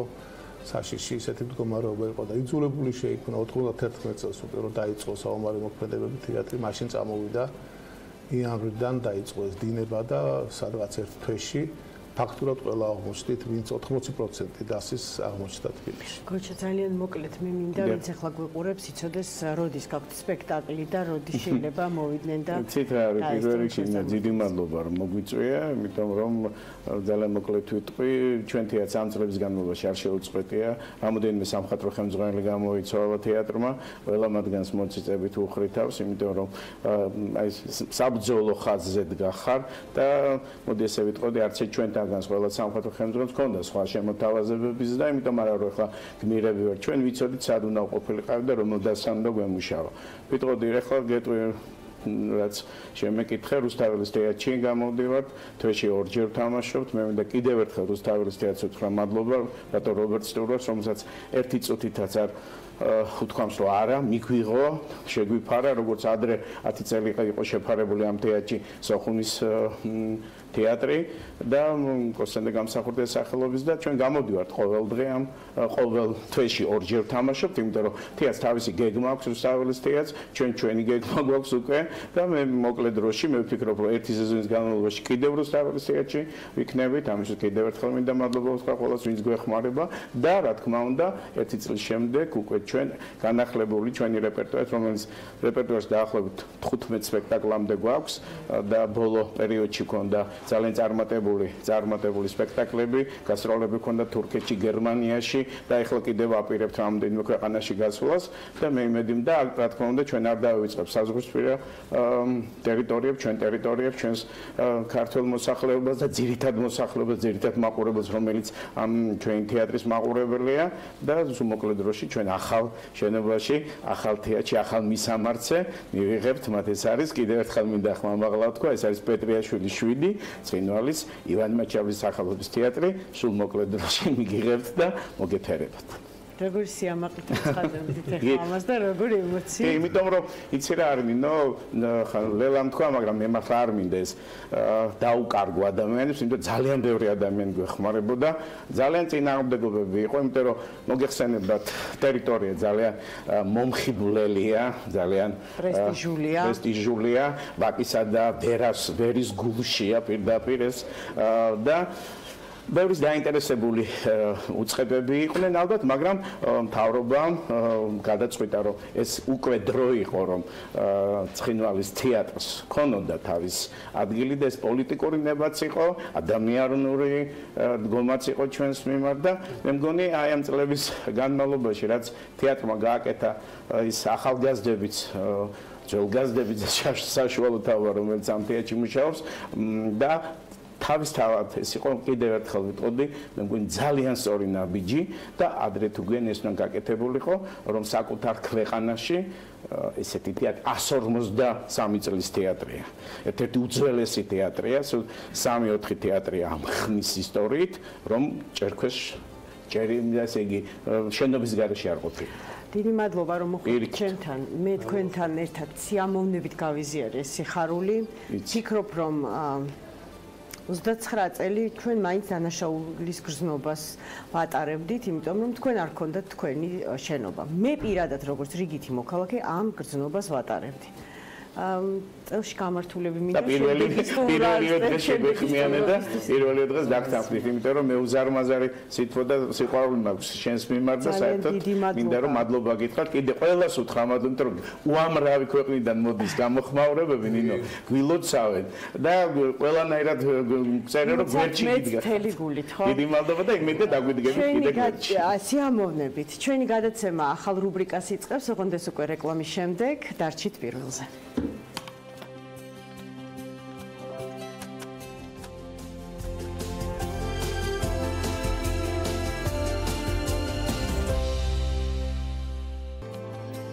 პირველზე პირდაპირ ეთერში ვაგრძელებთ გადაცემა პირველამდე ახალი კულინარიულ მოგზაურობას იწყებს ახალი რუბრიკით. სწორედ ამ რუბრიკის წამყვანი გვერდდება ახლა. აკაჭი ვახტანგ ხიდაშელს მივესალმებით. უი, სად ყოფილხარ შენ? მიდიხარ სადმე თუ ჩამოხვედი? ხმა არ მესმის. ძრავი არ არის ამოქოქილი და რატო არ უნდა გესმოდეს ხმა? მივესალმები შენ მაყურებელს და შენ როგორ ხარ? მე კარგად ვარ, შენ ჩამოხვედი თუ მიდიხარ სადმე? აი ხლა მივდივარ, ჩვენ ვიყავით უკვე ანანურისკენ, ჩვენ ეზოს ვერ ვსტუმრეთ და ძალიან მაგარი რაღაცები დავაგემოვნებთ, ამას მაყურებელი იხილავს. ეხლა ვემზადებით კიდე რომელიმე რესტორანს ვეწევით, ან შესაძლებელია სასადილოს და ჩვენი რუბრიკა სახელწოდებით რომ რა გაქვს საფირმო, სწორედ ამას ემსახურება და ეხლა მივდივარ რომელიმე მხარეს ავიჯა, ან დასავლეთისკენ წავალთ, ან აღმოსავლეთისკენ იყო ადრე ესეთ. მე ხარ რეკლამას არ ვეწევი, მაგრამ იყო ჩვენ დროს, აი ჩვენი მამების დროს, აი გორში მაგალითად ძალიან მაგარი კატლეტი იყო და მიდიოდნენ გორში 60 კილომეტრს გადიოდნენ და ბევრია ჩვენშიც ესეთი რომ რაღაც აიჩეს კვების ობიექტს ამოიჩემებს და მე მიდის და აგემოვნებს. ეს იქნება ელარჯი, ქაბაბი, რა ვიცი, რა უყვარს ხალხს არ ვიცი. ვისაც რა აქვს საფირმო? და ესეთი საჭმელები ქართული. რა გაქვს საფირმო, თავარია ეს იკითხონ და დააგემოვნონ და მე ამოჩემებული აქვს ხოლმე და ბიჭები არიან თუ გოგოები თუ ოჯახები თუ ძმაკაცები მიდიან მანქანებში ჩასხდებენ გადიან. ეხლა მამების თაობაზე საუბრობდი და ეხლა როგორ არის ხო რომ მიდიან თქვა იცის რაღაც კონკრეტული მიმართულება ადამიანს რომ წასასვლელია დასავლეთისკენ შეიძლება სოციალურ ქსელში დაწეროს რომ სად მირჩევთ რომ გავჩერდეს სადილად და მე კითხულობს რა აქვს იმათ საფირმო ხო რაღაცა ამ ყავს უნდა გაყვე მე მგონი როგორც ხვდები. აბარა ზოგი მე მომწერეს მაგალითად მეგობრებმა ეხლა ბათუმიდან ველოდები მეგობრებს და რაღაცა კაი რესტორანი გვინდაო რომ არჩიო და რაღაცა აი დღესაც მოვძებდი ალბათ ამასაც და სადმე დავსხდებით მეგობრებს მაგრამ რაც შეეხება ჩვენს რუბრიკას რა საფირმო ჩვენ შესაძლებელია ეხლა ზუსტად არ ვეტყვი მაყურებელს ეს იქნება სიურპრიზი და გავერკვევით ჯერ საიტწავალთ და მე კიდე საიდუმლოებას ამოვხსნით იმ კონკრეტული ლოკაციის თუ აი რატომ მიდის ხალხი იქ, რას აგემოვნებს, შეიძლება გარემო იყოს, შეიძლება კაი ტიპი იყოს, შეიძლება მაგარ ანეკდოტებს ყვებოდნენ, ან შეიძლება მართლა კაი ანტურაჟი ქონდეს და უბრალოდ რაღაცა ჭალებში სვეწკობა იყოს, ან რაღაცა ისეთი იყოს.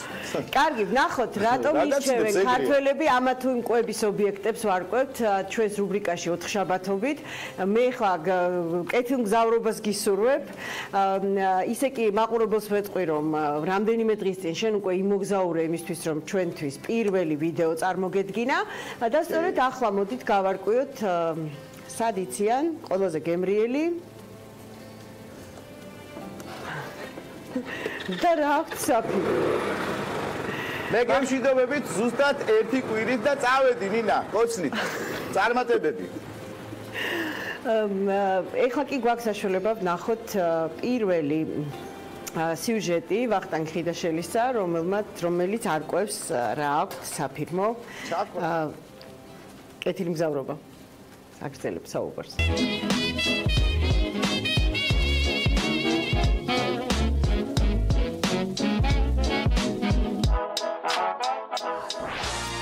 Brito Margalito Delia.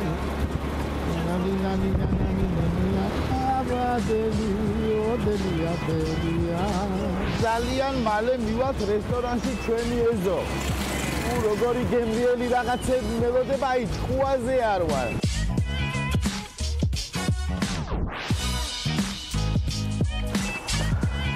შეიძლება გამოიყურება ჩვენი ეზო. ეხლა გავარკვევთ თუ რა საფირმო აი ამ რესტორანს. რა გაქვს საფირმო? ვაკეთებთ ხინკალს, როგორც ყველა ქართულ სამზარეულოში, მაგრამ ჩვენი ხინკალი იმით არის განსხვავებული, რომ ვამზადებთ ხელით თავიდან ბოლომდე სრული პროცედურა მიმდინარეობს. ანუ ხელით ძილა. კი, როგორც ამზადებდნენ თაში, თისგენ მე გაგებული მაგ რომ თის ძირას ანუ კლიავს ხმარობენ. ხინკალი როგორც მოგეხსენებათ მზადდებოდა ცხრისგან, ეს ცხვრის მძაფრი გემო ცოტა ჩახშობილი ყოფილიყო, ამის გამო ეძლეოდა თის ბალახი. ხშირად მოუწმევიათ ხოლმე რესტორანში რაღაცნაირად პრიალებს. ჩვენი არ პრიალებს, იმიტომ რომ მზადდება ხელით და ვცდილობთ რომ დავტოვოთ ისეთი როგორიც იყო. ვიწყებთ ხინკლით და პირველ რიგში ვამზადებთ რას? კილო ფხვილზე ვასხავთ 9 ლიტრი წყალს. რაღაცა პერიოდის მერე კიდე ვამუშავებთ, კიდე ერთხელ ვაკეთებთ ამ პროცედურას და მზად არის უკვე წომი. ეს რა ნაჭერია? ეს არის ბარკალი. აქედან ამოვიღებთ მაქსიმალურად ჭლეხორცს, ვამატებთ ღორის ხორცს, ვიღებთ ხავს, წითელ ხავს, აუცილებლად წითელი. კი ბატონო, აუცილებლად წითელი და ქართული, მარილი და დაღერღილი წიწაკა.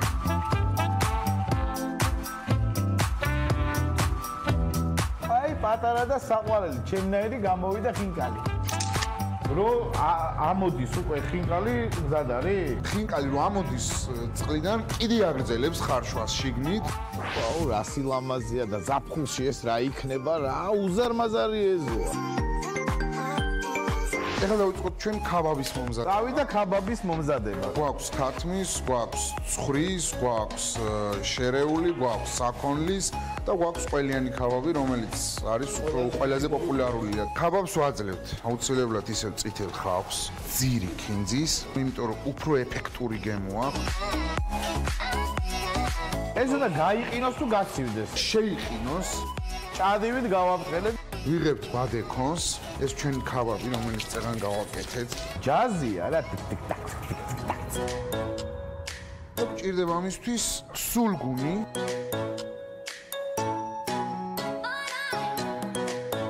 ამას ხშირი ტრიალი არ უნდა, ხო? არა.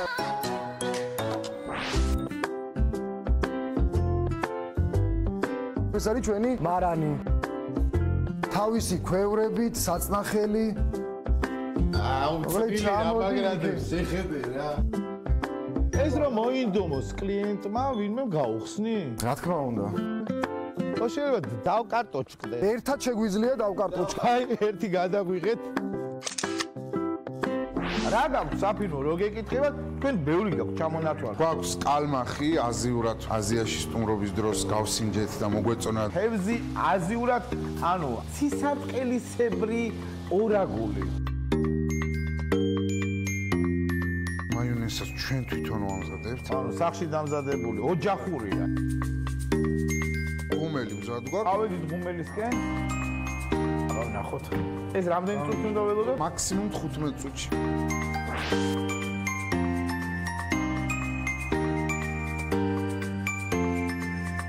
გარნირი, რომელიც შედგება ბრინჯის და ფოსტნეულისგან. კონტი ბალზამიკო. ხარო გორმოუხდა. რა გაქვს აი დესერტად. ჩვენ თვითონვე ვამზადებთ კამეჩის მაწვანს, რომელსაც მერე ვწურავთ. და ვიღებთ როგორც არაჟანი ისეთ მასას, თაფლთან და ნიგოზთან ერთად აუცილებლად გვაქვს იმასაც გაგასინჯა. თაფლით, ნიგოზი და ეს მაწვანი? გამარჯობა გოგოებო, ჩამოვჯდე? ეს როგორი ქაბაბი მიირთვით? მე შევუკვეთე და დავამზადე მაგალითად ყველით. ბევრნაირია. გასიჯული რა? საფირმო კერძს თუ უკვეთავ და აი ყველაზე გემრიელი შენთვის ამ რესტორანში რომ მოდიხარ რა არის? ხინკალი არის საფირმო რა. თქვენ რას მიირთმევთ? კალმახი აზიურად. აი, ეგ მაქვს შეკვეთილი მე. აი, სულგუნი როგორი ჩამდნარია.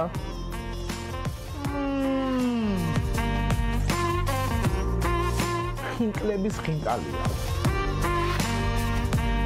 შენარჩუნებულია სიმკვრივე, ფერი მშვენიერი, სტრუქტურა მშვენიერი. ეს იქო შოუ იყო. პირში მაგ ეხა ჯაზი. და მამუკასგან მომზადებული დესერტი კამეჩის მაწონი აკაური თაფლითა და ნიგვზით.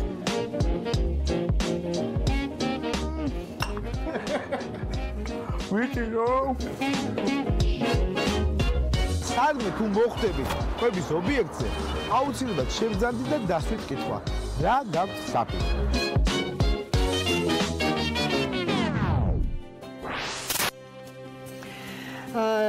და დროა შევახსენოთ მაყურებელს, რომ ეს რუბრიკა ოთხშაბათობით გავა ჩვენს ეთერში. ჩვენ კიდევ ბევრ გემრიელს გიამბობთ ვახტანგ ხიდაშვილთან ერთად. ახლა კი გადავიდეთ ასევე მთავარ თემაზე. დაუცველი ბავშვები გაჯეტების პირისპირ. როგორ შეიძლება კომპიუტერული თამაშების დროს უნებლიე ძალადობის მსხვერპლად იქცეს ბავშვი? როგორი დამცავი მექანიზმები უნდა არსებობდეს, რომ კომპიუტერული თამაშის პროცესში სხვადასხვა ტიპის პორნოგრაფიული ვებგვერდების ან ინტერნეტ თაღლითების ტყვეობაში არ აღმოჩნდეს? მშობლის როლსა და დამცავ მექანიზმებზე ჩვენი კორესპონდენტი გვანცა ბერუკაშვილი იწყებს თემის გაშლას. გვანცა, მადლობა რომ შემოგვიერთდი. რას გვიჩვენებ დღეშინს რეპორტაჟში? მოგესალმები ნინა, ეს არის 21 საუკუნის პრობლემა, როდესაც მოზარდები ინტერნეტ მიჯაჭვულები არიან და აქ ხდება ძალიან ბევრი პრობლემა, რადგან ჩვენს ქვეყანაში ჯერ კიდევ არ არის რეგულირებული ფილტრები, გარკვეული ვიდეო მასალის, რომლებსაც ბავშვებმა არ უნდა უყურონ. თუმცა თემის მასშტაბურობიდან გამომდინარე, ჯანდაცვის კომიტეტმა სპეციალურ ჯგუფთან ერთად დაიწყო მუშაობა რამდენიმე თვის წინ ამ საკითხთან დაკავშირებით. უფრო დეტალურად ნახეთ ჩვენ სიუჟეტში თუ რაზე მუშაობენ, როგორ მოხდება ვიდეოების გაფილტრა და რა იქნება კანონპროექტი.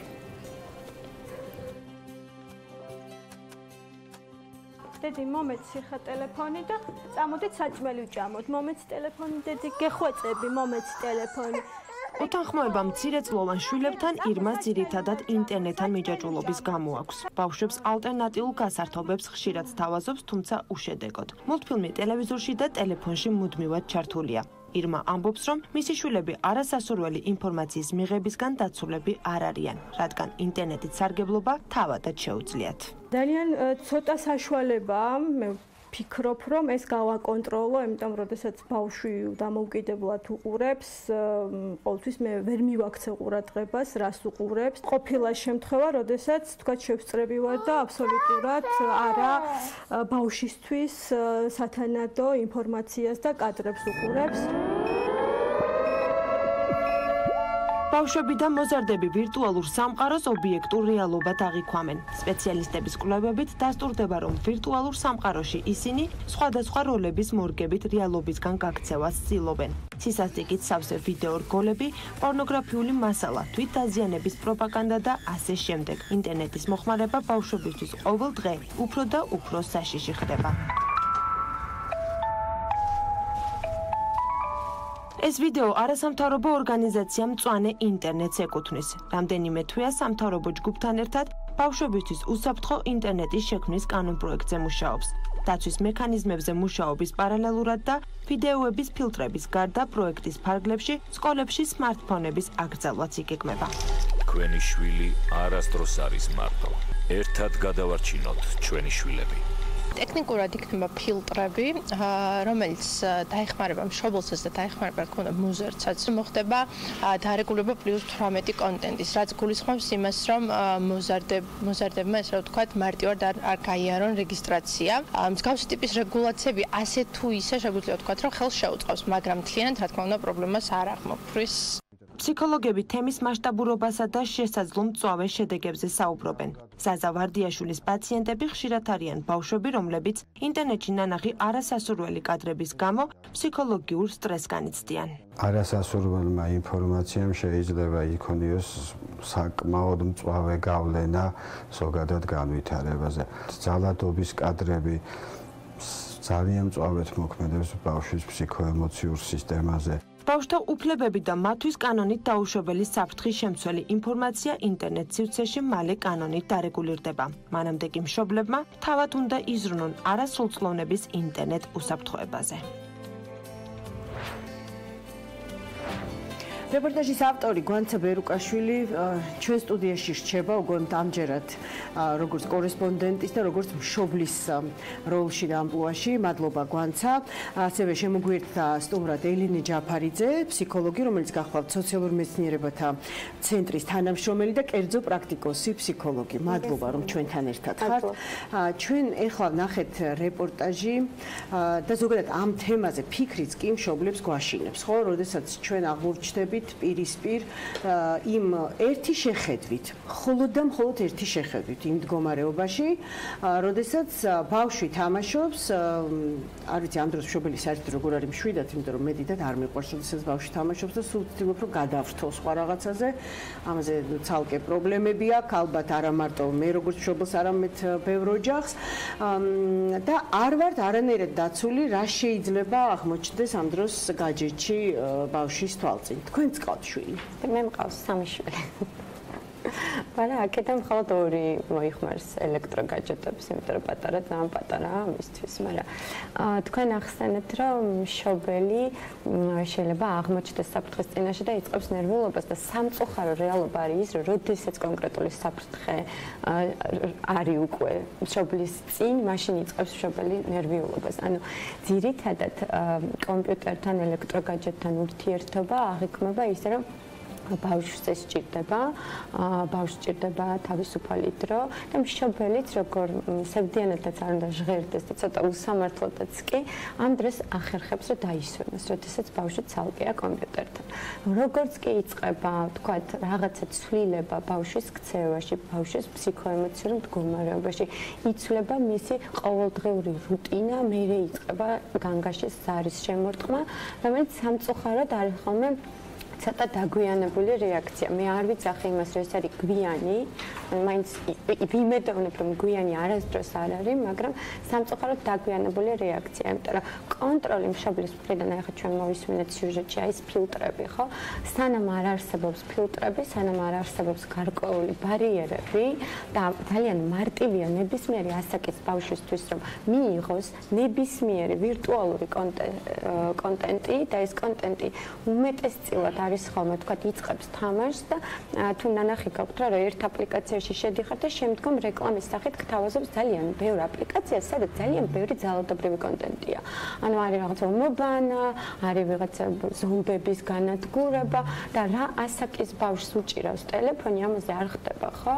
ყურადღების გამახვილება. ანუ ჩვენ შეიძლება ჩავხედოთ ტელეფონს და ვინახოთ რომ ბავშვი თამაშობს აბსოლუტურად ისეთ უვნებელ რაღაცა აპლიკაციით არის გართული, მაგრამ უცებ რეკლამის სახითაც კი ამოვარდეს ისეთი შემზარავი, მე თვითონ მქონია მსგავსი გამოცდილება, ჩემ შვილს დაემართა, მე ვაკონტროლებ ჩემი შვილების ინტერნეტ ურთიერთობას და ჩემი საშუალო შვილისთვის, რომელიც არის 7 წლის, გვაქვს ეს YouTube, საბავშვო YouTube-ის აპლიკაცია ჩამოტვირთული ტელეფონში და ძალიან ისეთი მკაცრად კონტროლირებადია მისი მოხმარება YouTube-ის. მაგრამ მან მოახერხა და აბსოლუტურად სხვა ადამიანის ტელეფონიდან შევიდა YouTube-ში, სადაც უყურებდა რაღაცა მულტფილმს და ამოაქვს ძალიან ისეთი მომო თუ გაგიგიათ ესეთი თამაში, რომელზეც იყო ძალიან ბევრი საუბარი და ამ იმიჯმა კიდევ კაიმან მოასწრო მხოლოდ იმიჯის დანახვა და შემდგომ არ შესულა. ძალიან ცუდი გავლენა მოახდინა, იმიტომ რომ რამდენიმე თვის განმავლობაში მას ჰქონდა ძალიან ძლიერი შფოთვა, შიში, ჩაძინების პრობლემა და ღამე კოშმარული სიზმრები, ანუ გაუთავებლად ხედავდა ამ საზარელ იმიჯს, ხო? ბატონო ელენე, ჩემი შვილი 7 წლის არის და დღეს როგორ ყველანაირად ვცდილობთ რომ ვაკონტროლოთ, თუმცა მას აქვს თავისი მობილური ტელეფონი, აქვს საშუალება რომ ნებისმიერ დროს მოიხმაროს ინტერნეტი. აი მაგალითად მე ძალიან მაინტერესებს როგორც მშობელს და ალბათ ჩვენ მაყურებელსაც, რა უნდა გავაკეთოთ მაშინ, როდესაც წავაწყდებით გავს პრობლემას, რომ ნახოთ, რომ ბავშვმა რაღაც ისეთი ვიდეო მასალა ნახა, რომელიც არ უნდა ნახოს. ამაზე უნდა გავამახვილოთ ყურადღება თუ მიმართოთ უკვე ფსიქოლოგებს? ბატონო, აუცილებლად, ანუ რა უნდა გავაკეთოთ არის ორმხრივი. ანუ მანამდეც უნდა გავაკეთოთ რაღაცა და მერეც უნდა გავაკეთოთ. მანამდე უნდა გქონდეს მკაცრად სტრუქტურირებული გეგმა ინტერნეტთან და ელექტროგაჯეტთან, ანუ ურთიერთობის ბავშვებთან, ხო? ანუ ის რომ ბავშვს ულიმიტო აქვს საერთოდ ინტერნეტის მოხმარება, ნამდვილად არ ვარგა, იმიტომ რომ საერთოდ აბსოლუტურად ყველა კვლევა ადასტურებს იმას, რომ მაქსიმუმი სადღაც 10 წლამდე არის 1 საათი, რაც შეიძლება ბავშვმა დაყოს. ანუ დაწყებული ფიზიკური პრობლემებით, დამთავრებული ფსიქოლოგიური პრობლემებით და სხვათა შორის არ აქვს ძალიან დიდი მნიშვნელობა, მაინც და მაინც ძალადობრივ კონტენტს უყურებს თუ არა ძალადობრივს, ეს ყველაფერი მაინც აზიანებს ბავშვის ფსიქიკას. მაგრამ როდესაც ხდება მსგავსი, არ ვთქვათ, ბავშვის ასაკისთვის მიუღებელი შინაარსის ნახვა ბავშვის მხრიდან იქნება ეს ძალადობრივი, იქნება ეს პორნოგრაფიული თუ სხვა ტიპის რაღაცა კონტენტი, აუცილებელია რომ მშობელს ჰქონდეს მასთან კონტაქტი. ჩემი პირადი გამოცდილებით, რაც მე გავაკეთე ჩემ შულთან, ერთადერთი იყო ის, რომ ანუ ავივსე მოთმინებით, არანაირი რაღაც დადანაშაულება, რომ აი ეს რატომ გააკეთე, რატომ ნახე, რატომ არ დამიჯერე, პირიქით, მე მისთვის ვიყავი ნებისმიერ დროს ხელმისაწვდომი. ანუ არ არის აქ აუცილებელი რომ მშობელი იყოს ფსიქოლოგი, უბრალოდ ხაზს გაუსვამებ მას გააჩნია შფოთვის ინტენსივობას, გააჩნია რა დროის განმავლობაში გრძელდება შფოთვის ინტენსივობა და რამდენად ხელს უშლის ბავშვს მთელი ეს ნანახი კონტენტი ყოველდღიურ აქტივობაში. თუ რა თქმა უნდა ჩვენ ვხედავთ რომ ბავშვის მაგალითად აკადემიური მოსწრება დაეცა საგრძნობლად, მისი ინტერესები დავიწროვდა, მისი კომუნიკაცია თანატოლებთან აღარ არის ისეთი როგორიც იყო.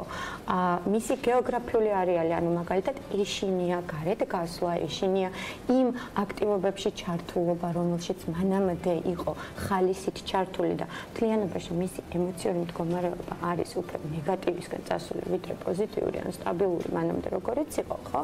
აუცილებლად დროულად უნდა მივმართოთ პროფესიონალს, მაგრამ ეგ არ ნიშნავს იმას, რომ მხოლოდ პროფესიონალის ჩართულობა ამ ბავშვი წამყვანი, ანუ ოჯახის ყველა წევრი უნდა იყოს თანაბრად ჩართული. თქვენ რას ურჩევთ ხოლმე მშობლებს იმას, რომ პირველ რიგში ბავშვთან დაამყარონ კომუნიკაცია და აუხსნათ მსგავსი ტიპის კონტენტი რატომ არის მისთვის საზიანო და დაუწესონ გარკვეული მაინც მე იმისკენ ვიხდები, რომ დაუწესონ გარკვეული წესები ინტერნეტთან ურთიერთობის. იცით რა არის, ჩვენ სულ იმითი ვამაყობთ, რომ ჩვენ შვილები ჩვენზე ბევრად უფრო თავისუფალი ადამიანები არიან, ჩვენ უფრო გაჯერების თაობა. კი, რა ბევრად წინწესულები არიან, მაგრამ მათი ჭირდებათ ჩარჩოები, ანუ ჩარჩოს არ არსებობა ნებისმიერ მიმართულებაში ბავშვს ძალიან აბნევს და საფრთხეც და ანუ აი სიტუაციის კონტროლიც აღარ აქვს მას და იცით ყველაზე ცუდი რა არის, რომ აი ეს საშიში ხასიათის შინაარსის შემცველი ასეთი ვიდეოები იმის გარდა რომ იწვევს შიშს, ის ასევე აი მონუსხვას იწყებს. ანუ ბავშვს ეშინია, მაგრამ მონუსხულიად ის ვერ წყდება. ამ დროს მას ჭირდება დახმარება, რომ მოწყდეს, იმიტომ რომ ის ამას ვერაცნობიერებს, რომ შემდგომ ღამე დაემართება საშინელი შფოთვა, შემდგომ დაეწყება უძილობა. იცით რა, აი არის ძალიან ხშირად ოჯახები, სადაც თქვათ ერთი მშობელი მიიჩნევს, რომ ეს უნდა იყოს კონტროლირებადი, ეს უნდა იყოს ლიმიტირებული რაოდენობით, მაგრამ აბსოლუტურად საპირისპიროს აზრი აქვს, თქვათ დედას ან მამას არ ან ბებია ბაბუას, ან ბებია და ბაბუას. სხვა ზოგს ეს თავისუფლად მოწონს, რომ ბავშვი თავისთვის არის და არ უშლის ხელს და ამიტომ დიდად არ წერევამ. ეს შეუთანხმებლობა ოჯახის წევრებს შორის. აი თქვენ როგორც ექიმა ძალიან მინდა ეხლა რომ აგვიხსნათ, რამდენად მნიშვნელოვანია რომ ერთიანი იყოს ოჯახი ამასთან მიმართებაში. ნებისმიერ საკითხში ოჯახის წევრების შეუთანხმებლობა არ მუშაობს დადებითად ბავშვის განვითარებისთვის. ანუ არა აქ ამას მნიშვნელობა იქნება ეს ინტერნეტის გამოყენება, იქნება ეს აკადემიური მოსწრება თუ რა იქნება. როდესაც ბავშვი ხედავს, რომ მასთან მიმართებაში არ არის სწორხაზოვანი მესიჯი, რა უნდა გააკეთოს და რა არ უნდა გააკეთოს და ვიღაცა რთავს ნებას რაღაცა გააკეთოს და ვიღაცა ართობს, ხო? ის იღებს აბსოლუტურად დამაბნეველ ინფორმაციას და ის ვეღარ ხვდება რა უნდა გააკეთოს. მოდი ჩვენ სარგებლობს, რა თქმა უნდა, იმ მომენტით, რაც მას აწყობს და ბავშვს აწყობს ის, რომ ითამაშოს, იმიტომ რომ საინტერესოა. თავისთავად. ჩვენ ხა რაღაც ჩვენი რეპორტაჟი არის რაღაც ჩვენი მთავარი იმედის საფუძველი დღეს, იმიტომ რომ გამოჩნდა ძალა, ხო, რომელსაც უნდა რომ შექმნა სპეციალური ფილტრები, შემოიღოს რაღაც კანონ პროექტი მზადდება იმისთვის, რომ შემოიღონ რეგულაციები, როგორ შეიძლება ბავშვები დავიცვათ აი ესეთი ძალადობრივი და ვთქვათ იგივე პორნოგრაფიული და რაღაც თაღლითური შემოტევებისგან ინტერნეტში. ძალიან კარგია რომ ეს დაიძრა ზოგადად ჩვენს ქვეყანაში და ჩვენს გადაცემაშიც ამ თემას ჩვენ როგორც ხვდებით გვანცა შენ როგორც მშობელი კორესპონდენტი არაერთხელ დაუბრუნდები ჩვენი გადაცემა ამ დროისთვის ამოწურულია გემშვიდობებით უკვე ხვალ 12-ის 15 წუთიდან კვლავ პირდაპირ ეთერში გავაგრძელებთ მუშაობას თქვენთვის და იმედი გვაქვს თქვენ შემოგვიერთდებით ნახვამდის მადლობა